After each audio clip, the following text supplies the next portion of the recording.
Meus irmãos, a palavra de hoje vai para você que está afastado do Evangelho. A palavra é para você mesmo. Lucas capítulo 15, versículo 16. A Bíblia fala acerca do filho pródigo. Esse texto nos lembra a palavra de Isaías, que diz que todos nós andávamos desgarrados como ovelha. Cada um se desviava pelo seu caminho.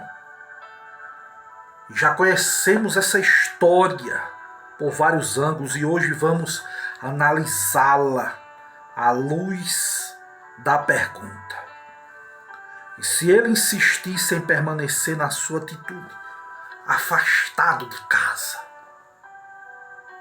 Quem sabe você não está afastado da casa do Pai?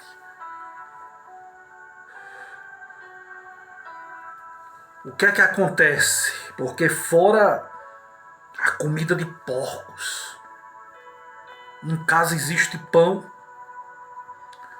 A Bíblia diz que o moço desejava fartar-se com as alfaborras.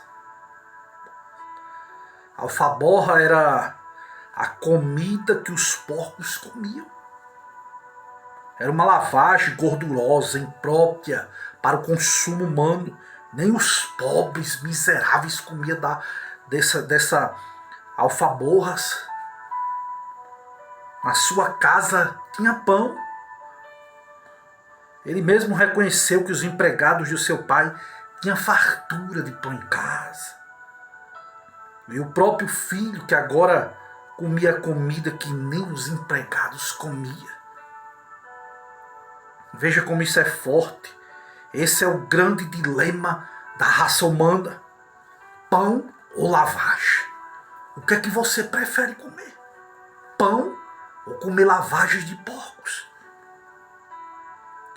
Vazios espirituais, coisas que não alimentam, ou aquilo que pode alimentar a alma. Alguns pensam: por que eu vou ficar nessa chatice de igreja, de casa, quando as coisas lá fora são muito boas, lá fora são melhores? E há um Provérbios 14:12 que diz: há caminho que parece direito ao homem, mas o final dele é um caminho de morte.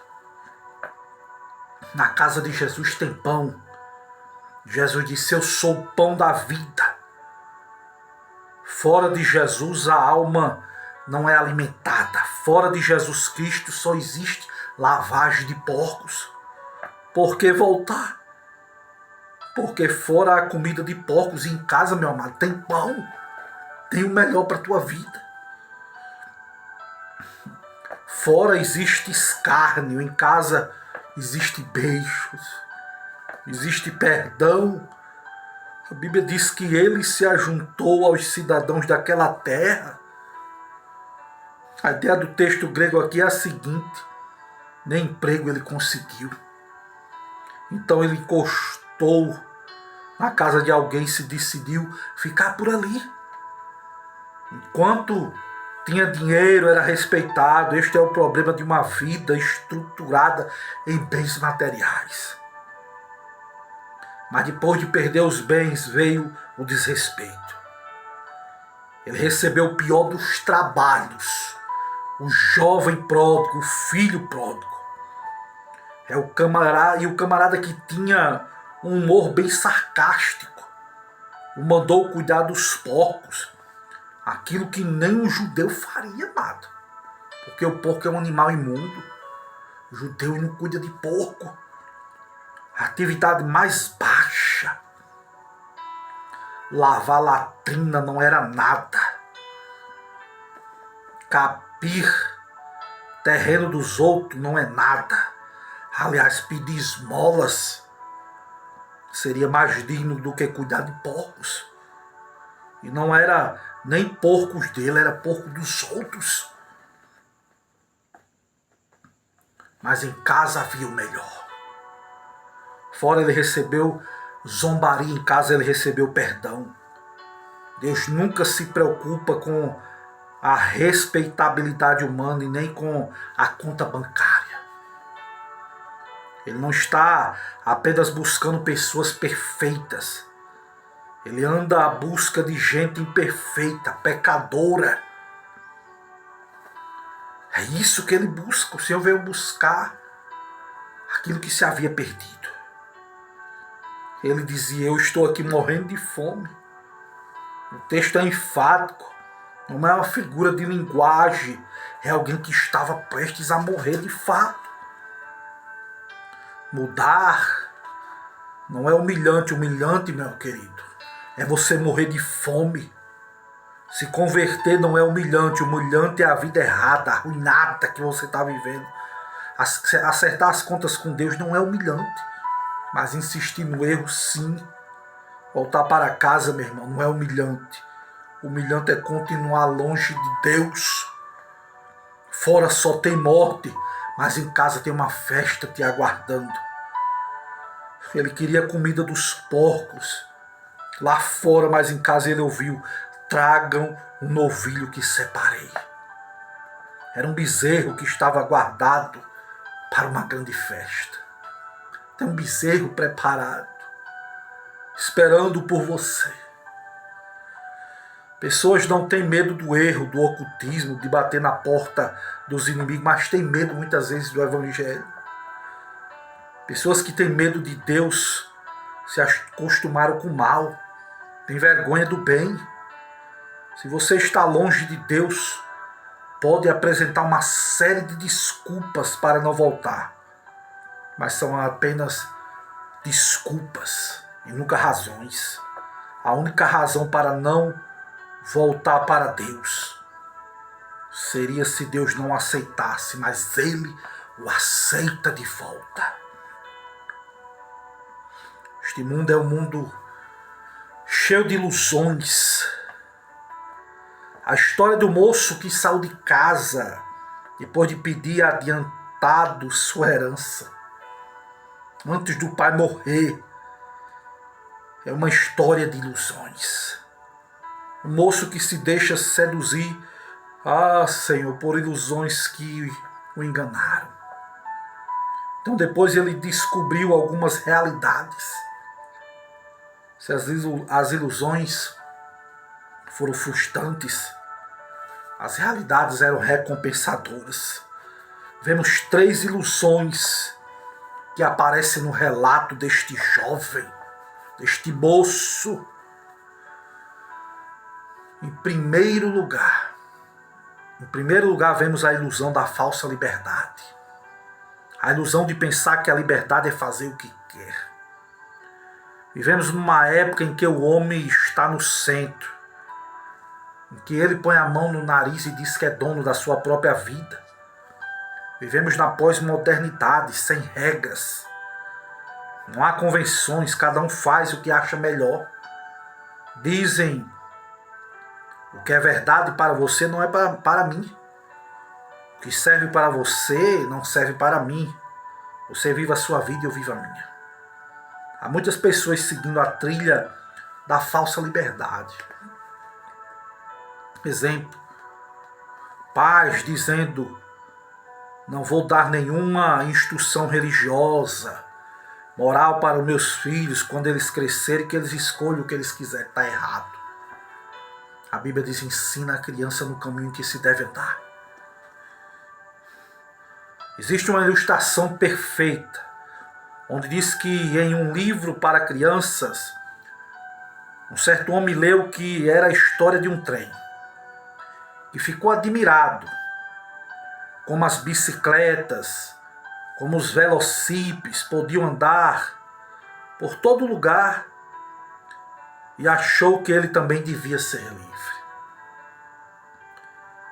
Dizia o trem: por que viver nos trilhos?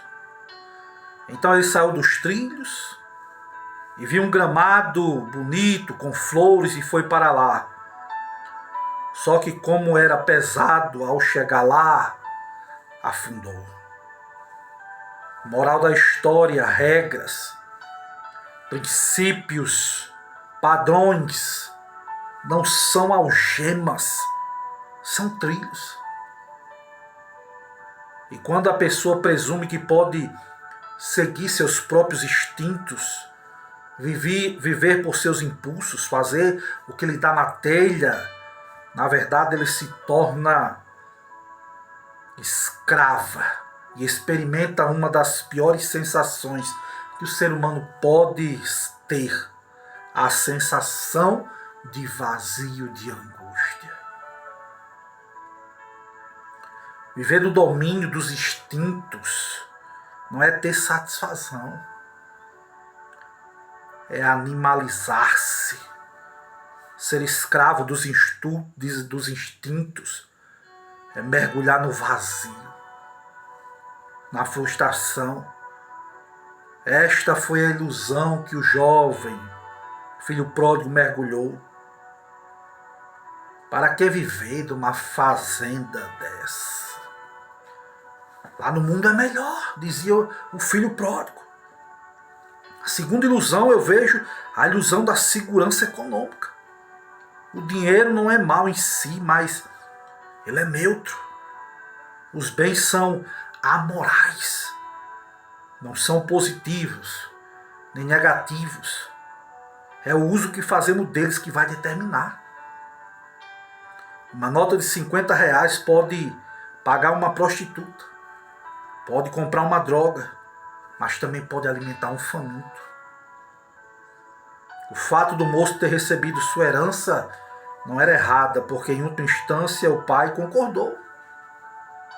O problema é que o moço colocou a fonte de felicidade nos bens materiais.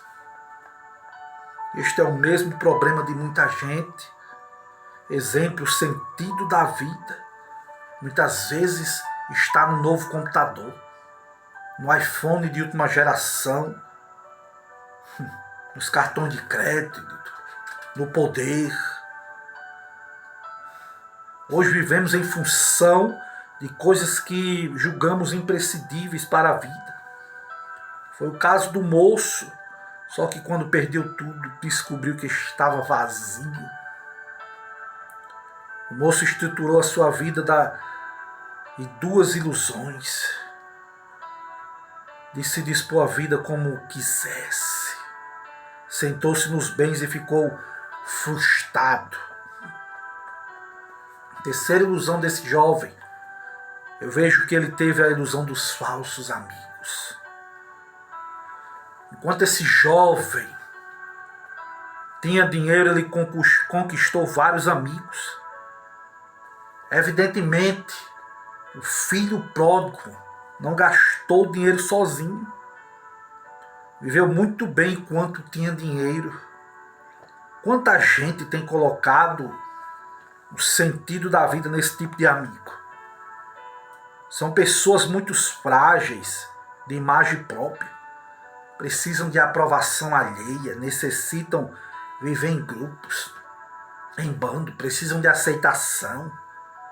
Vestem roupas das quais não gostam, assumem hábitos de que não gostam para agradar os amigos. Cuidado com isso, é ilusão. Houve um tempo em que a moda era o sapato de bico fino. E o vendedor mostrou o sapato para um jovem que ele estava atendendo. E o rapaz disse para ele: mas este sapato é muito feio, é horrível. E o vendedor respondeu: mas é o último grito da moda, rapaz, da moda. E o rapaz disse: é mesmo? Ah, se é assim então eu vou levar. Que coisa. Era horrível, mas era o último grito da moda. Quantos moços, jovens, adolescentes estão estragando a sua vida, trocando valores por causa de amigos, entre aspas. A realidade do afastamento do Pai. Quando descobrimos, as coisas começam a melhorar. O jovem descobriu que o seu problema não era a crise econômica, a escassez de recursos, mas o afastamento do Pai. E o que a Bíblia chama de pecado é tão atraente, mas traz péssimos resultados, e ver longe de Deus é frustrante demais. As ilusões que nos mantêm aparentemente de pé acabam se esborando. A realidade do arrependimento. A Bíblia diz que ele caiu em si, ele voltou para casa, ele pediu perdão para o Pai. E o que é arrependimento, irmão Júlio? É reconhecer que está vivendo errado. A palavra grega para arrependimento traz a ideia de virar uma coisa de um lado ao avesso. É uma mudança tão radical que é virar a mente do lado do avesso. Arrependimento é ver que a minha vida está estruturada sobre falsas bases, sobre valores errados.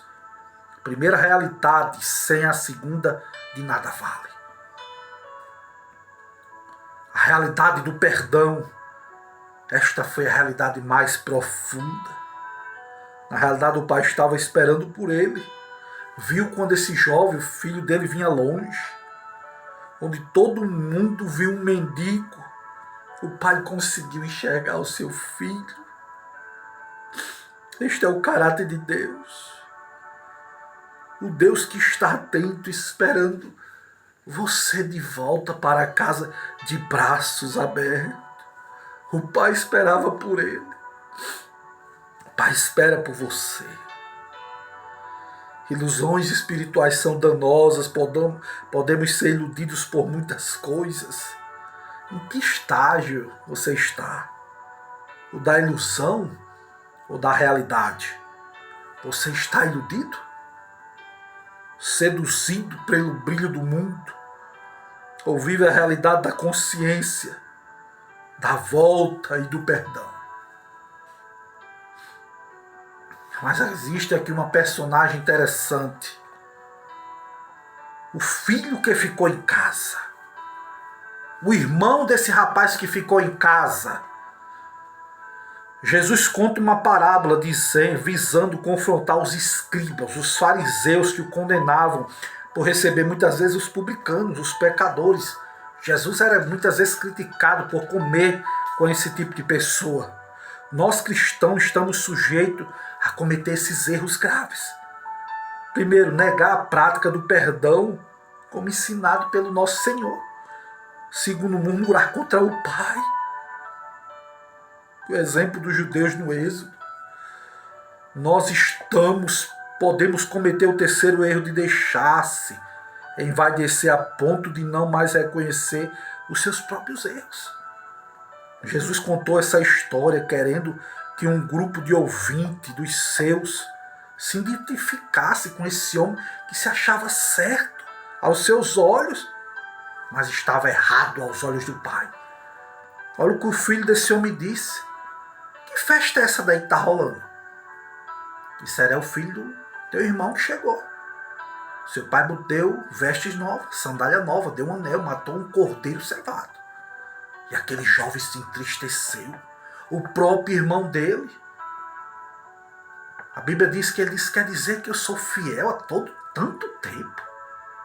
Trabalho para ti. Nunca me desse um cordeiro para matar, para comemorar com meus amigos. E agora vem esse aí. Ele não chama nem de meu irmão.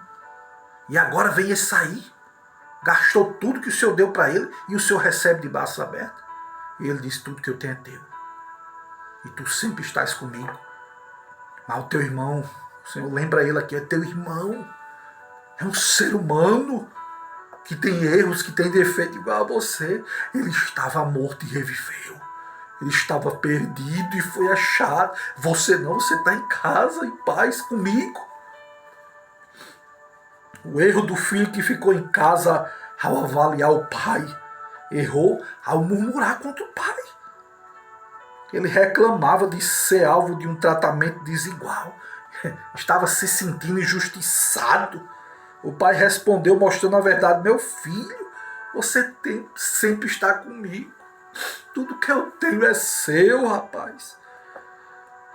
No Antigo Testamento, Murmuravam contra Deus no deserto, duvidando se Deus estaria mesmo presente e se ele realmente cumpriria suas promessas. Esse filho que ficou em casa, ele errou ao avaliar a si mesmo. O irmão parece gêmeo daquele da parábola de Lucas. Se julgava perfeito, sem erros. E este falso senso de justiça própria é danoso, é terrível. Terceiro erro desse jovem que ficou em casa é que se julgava muito certo. Dispensou a humildade. A soberba é a avenida para o desastre. Os grandes homens de Deus foram todos humilhados. Todos. E aqui eu concluo esta palavra.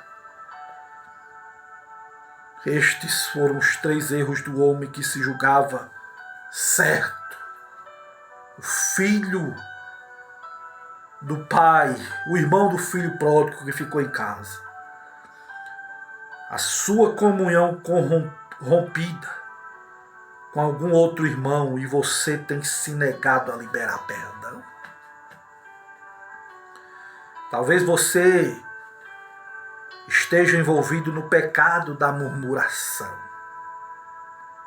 Tem duvidado da fidelidade do Senhor. Tem se esquecido de que os méritos da sua salvação não é seu, meu querido, mas advém do sangue do Cordeiro. Então ore agora. Peça ao Espírito Santo para purificá-lo. Esteja livre desses erros. Em nome de Jesus. Se você gostou dessa palavra, compartilhe com outras pessoas. Em nome de Jesus, que Deus te abençoe.